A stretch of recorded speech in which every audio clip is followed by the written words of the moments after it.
이사야서는 서두에 말씀을 드렸듯이 성경 속의 작은 성경이다 라는 별명을 갖고 있다고 그랬습니다.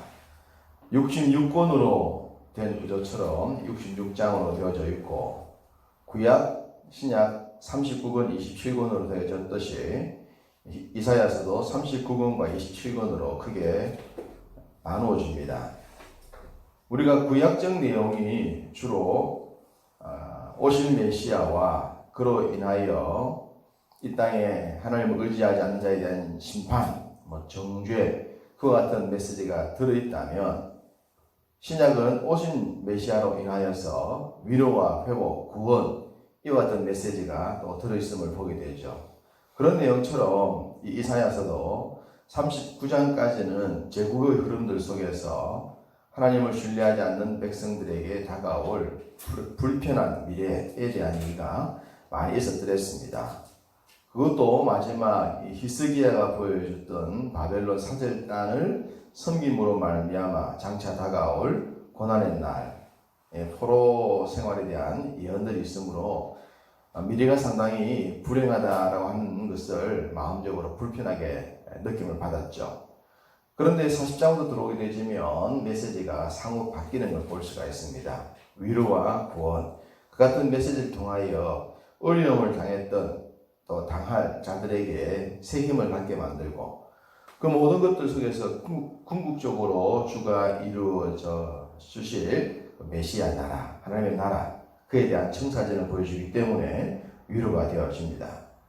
이러한 배경을 가지고 오늘 1절을 보시면 너희 하나님 이르시되 너희는 위로하라, 내 백성을 위로하라, 위로의 메시지가 주고 있습니다. 우리가 살펴보았듯이 39장까지는 이 히스기야 왕에 대한 얘기였죠.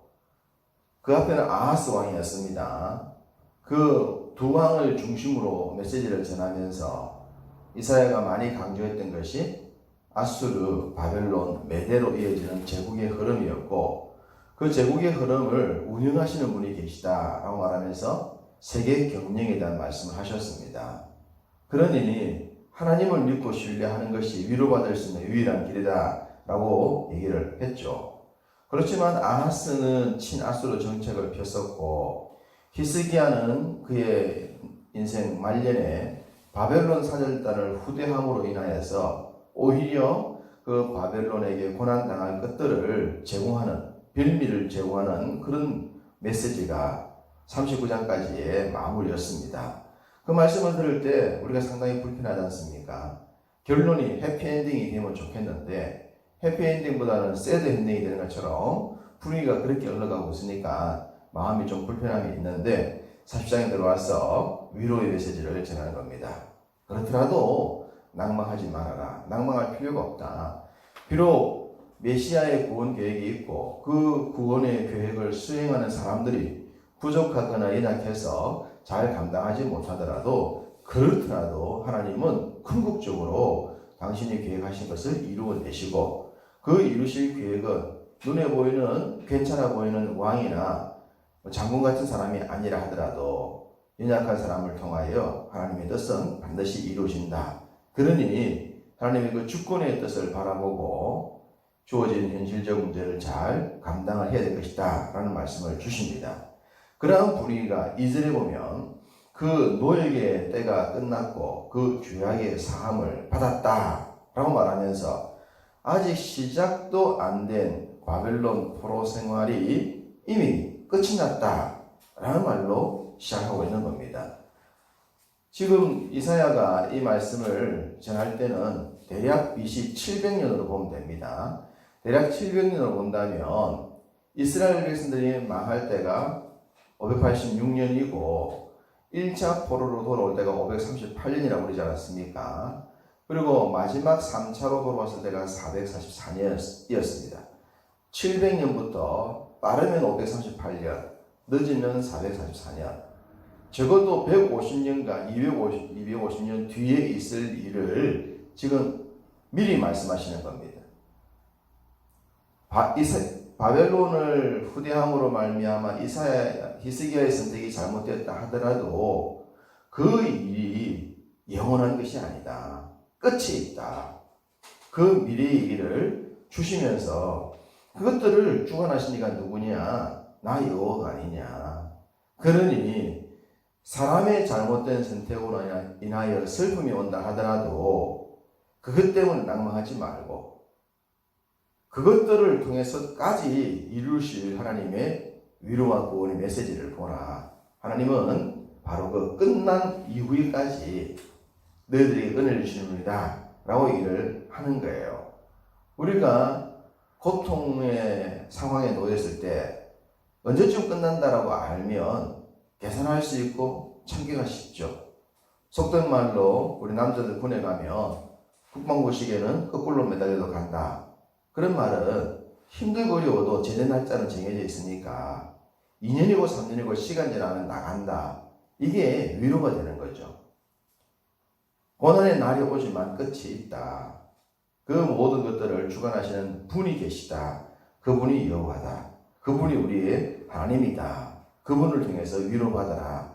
그분을 붙들면 위로가 된다. 이 말씀을 주고 믿음의 사람들은 고난의 세월을 지날 때 바로 그 하나님을 통하여 말씀을 통하여 위로받고 힘을 얻고 고난을 이겨내었던 거죠. 앞서 이사야 선지자는 아하스 왕을 예언할 때 오실 메시아에 대한 예언을 많이 했었다라고 했었습니다. 그 시작은 창세기 3장 15절 원시복음의 메시지를 이사야 7장 14절에서 처녀를 통해 오실 임마누엘로 말씀했다라고 했었죠. 그러면서 이제 40장으로 넘어오면 그 임마누엘로 오실 메시아 그분이 오시는데 그분이 오신다라고 하는 것을 좀 더 구체적으로 알기 위하여 하나의 징조가 있다. 그분 앞에 이와 같은 징조가 있으면 그분이 오실 것을 알아라 라는 예언을 주고 있는데 그것이 3절 이하에 외치는 자의 소리 곧 광야에서 길을 예비하는 자에 대한 예언입니다. 이 내용은 우리가 잘 알고 있듯이 예수님보다 6개월 먼저 왔던 세례 요한이죠. 세례 요한이 있으면 메시아가 온다. 이거는 하나의 예고편과 본편이라고 볼 수가 있습니다. 영화를 보거나 드라마를 보면 미리 예고편을 보여주지 않습니까? 예고편을 보여주면 다음에 저런 거 하는 갑네. 더 재밌겠네. 기대를 하고 보게 되는 것처럼 앞서 나타난 하나의 징조 세례 요한 이야기입니다. 우리가 신약으로 넘어가 보면 세례 요한은 말라기 선지자 이후 400년 만에 등장을 했기 때문에 그 시대 사람들에게 굉장한 감동을 주었고 기대를 주었고 은혜를 주었지만 그게 본편이 아니라 그랬죠. 그는 예고편에 불과했다. 광야에 외쳐졌던 소리, 그가 외쳤던 소리의 핵심은 오실 메시아, 그 얘기지 않습니까? 그 얘기를 보여주는 겁니다. 희망을 가져라. 세례 요한이 올 것이고 그 위에 메시아가 올 것이다 라는 얘기를 하는 겁니다. 그러면서 세상을 결국 되돌아보면 지금은 BC 700년경에서 세례 요한 얘기와 예수님 얘기는 700년 후의 얘기니까 굉장히 길어 보이고 멀어 보이고 그때까지 어찌 참지 라고 생각할 수 있겠지만 결국 인생은 다 각자 한 사람의 생을 살아가죠. 어느 시대를 살거나 그 인생을 통으로도 살펴보면 인생 따지고 보면 다 연약하고 볼품없는 존재야. 그런 내용입니다. 7절 8절에 푸른 마르고 꽃은 시들지만 하나님 말씀은 영원하다. 비교를 하고 있습니다. 화려해 보이고 늘 있는 것처럼 보이는 풀이나 꽃, 그런데 다 금세금세 지고 사라지고 새로워지는 것이다.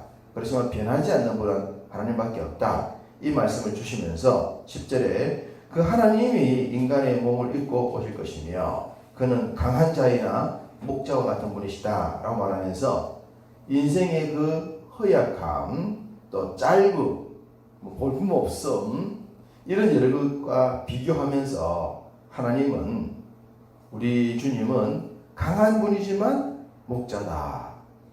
우리를 친히 이끄시는 아주 강하신 분이다 라는 말씀을 보여주고 있는 겁니다. 우리 이 속에서 이사야가 그 당시 말씀을 전했을 때에 그 시대를 지배했던 제국의 험한함을 암시적으로 보여주고 있습니다.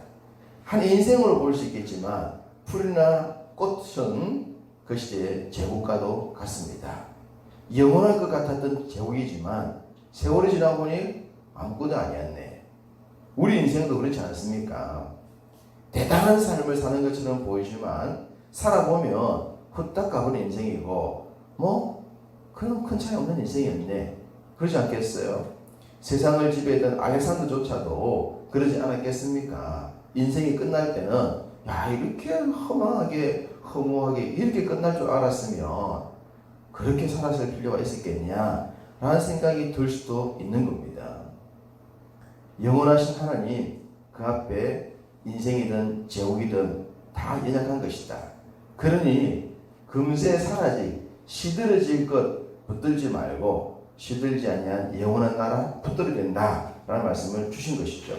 15절 보라 그 얘기는 열강이 통의 한 방울 물과 같고 저울의 작은 티끌 같으며 섬들은 떠오르는 먼지 같다 라는 얘기를 합니다.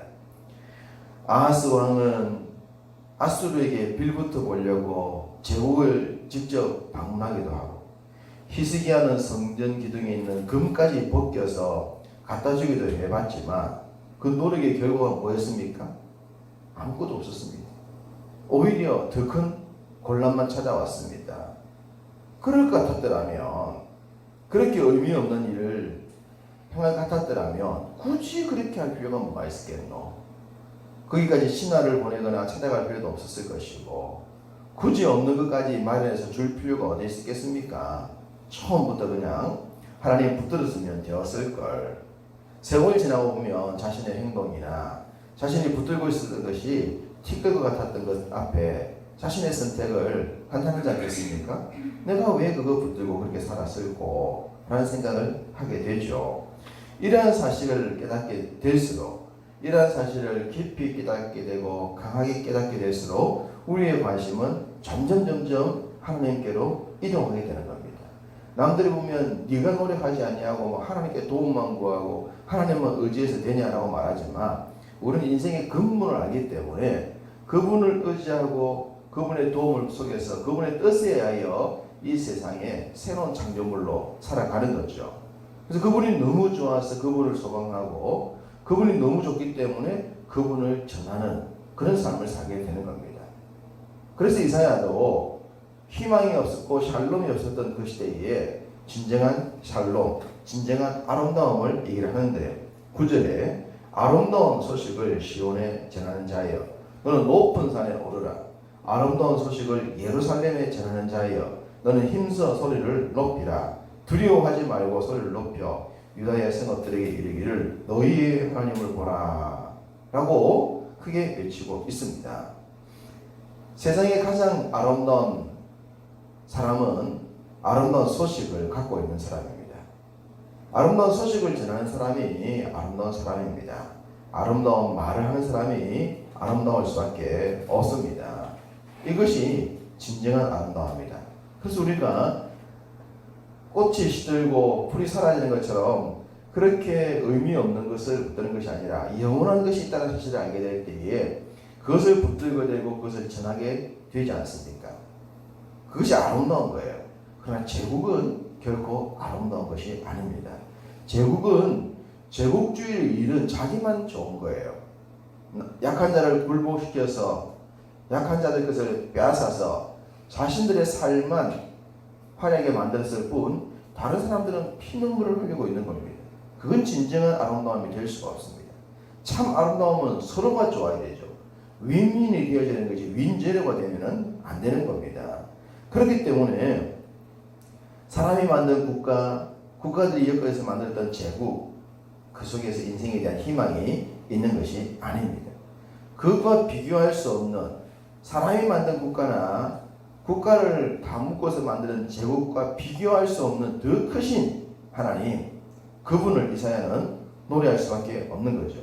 22절과 23절에 그는